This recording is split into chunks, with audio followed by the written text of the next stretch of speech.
കേരളത്തിലെ രാഷ്ട്രീയ സാമുദായിക രംഗങ്ങളിൽ ഒഴിച്ചുകൂടാനാവാത്ത കുടുംബമാണ് മലപ്പുറം പാണക്കാട് കൊടപ്പനയ്ക്കൽ കുടുംബം.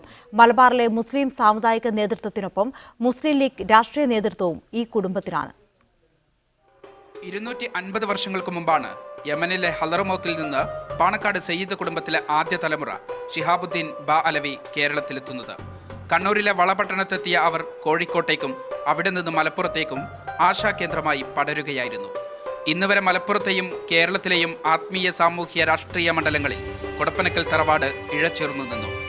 6 തലമുറകളായി പാണക്കാട് തങ്ങൾ കുടുംബം ഇപ്പോഴും കേരളത്തിന്റെ പൊതുപ്രവർത്തന രംഗങ്ങളിൽ നിറഞ്ഞു നിൽക്കുകയാണ്. മലപ്പുറത്തെ സംബന്ധിച്ചിടത്തോളം നമ്മുടെ കുടുംബത്തിന് മലപ്പുറം നൽകിയിട്ടുള്ള ഒരു വിശ്വാസത,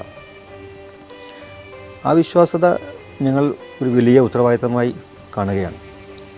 അപ്പോൾ ഇവിടെ ഈ സാമൂഹികപരമായി ഞങ്ങൾ ചെയ്യേണ്ട ഉത്തരവാദിത്തത്തെക്കുറിച്ച് ഞങ്ങളെ കൂടുതൽ ബോധ്യപ്പെടുത്തുകയും നമ്മൾ ഇനിയും ഒരുപാട് ചെയ്തു കൊടുക്കാൻ ഞങ്ങൾക്ക് സാധിക്കുമെങ്കിൽ ഞങ്ങളുടെ കുടുംബം നിലയ്ക്ക് ഏതെങ്കിലും രീതിയിൽ അതിൻ്റെ സ്വാധീനങ്ങൾ അത് ജനങ്ങൾക്ക് ഉപകാരപ്രദമായ രീതിയിലാണെങ്കിൽ അതിനുവേണ്ടി നിന്ന് കൊടുക്കുക എന്നുള്ളത് നമ്മുടെ പാരമ്പര്യമായി നമ്മുടെ പൂർവികന്മാർ കാണിച്ചു തന്നിട്ടുള്ള ഒരു പാതയാണ്. ബ്രിട്ടീഷുകാർക്കെതിരെ സമരം ചെയ്തതിന് ഹുസൈൻ ആറ്റക്കോയത്തങ്ങളെ വെല്ലൂരിലേക്ക് നാടുകടത്തി.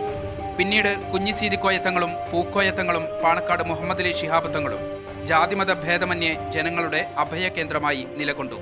എല്ലാ ചൊവ്വാഴ്ചകളിലും കൊടപ്പനക്കൽ തറവാട്ടിൽ നാടിന്റെ നാനാഭാഗത്തു നിന്ന് ആളുകൾ ഈ സയ്യിദുമാരെ തേടിയെത്തും.